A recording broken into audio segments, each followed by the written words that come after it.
L'amour est un jardin. Il fleurit si on en prend soin, mais il se fane si on l'oublie. Ce proverbe nous rappelle que l'amour n'est pas un miracle permanent, ni une chance tombée du ciel. L'amour est une responsabilité, une œuvre de chaque jour. Comme un jardin, il demande de l'attention, du temps, et parfois même des sacrifices. Un jardin, si on l'arrose, si on enlève les mauvaises herbes, si on le protège du soleil brûlant ou du froid, devient un lieu de beauté et de paix.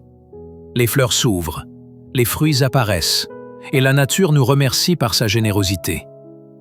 Mais si on le néglige, si on l'abandonne, les mauvaises herbes prennent le dessus, les fleurs se dessèchent, et la vie disparaît.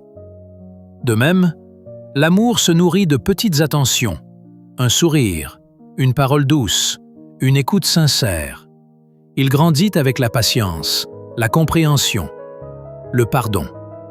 Mais si on l'ignore, si on laisse la routine et l'orgueil l'envahir, alors il se fane peu à peu, comme un jardin oublié. Ce proverbe nous enseigne aussi que l'amour est un travail commun. Dans un jardin, il faut deux mains, deux cœurs qui travaillent ensemble.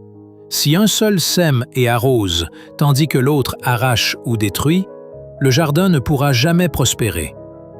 De la même façon, un amour où un seul fait l'effort finit par s'épuiser. Rappelle-toi, l'amour n'est pas seulement de belles paroles, mais surtout de belles actions. Il n'est pas seulement dans les grands gestes, mais surtout dans les petites attentions quotidiennes. Alors prends soin de ton jardin d'amour. Nourris-le de tendresse. Protège-le de l'orgueil et de l'oubli. Et il fleurira pour devenir un refuge, un lieu de bonheur et de paix pour toute une vie.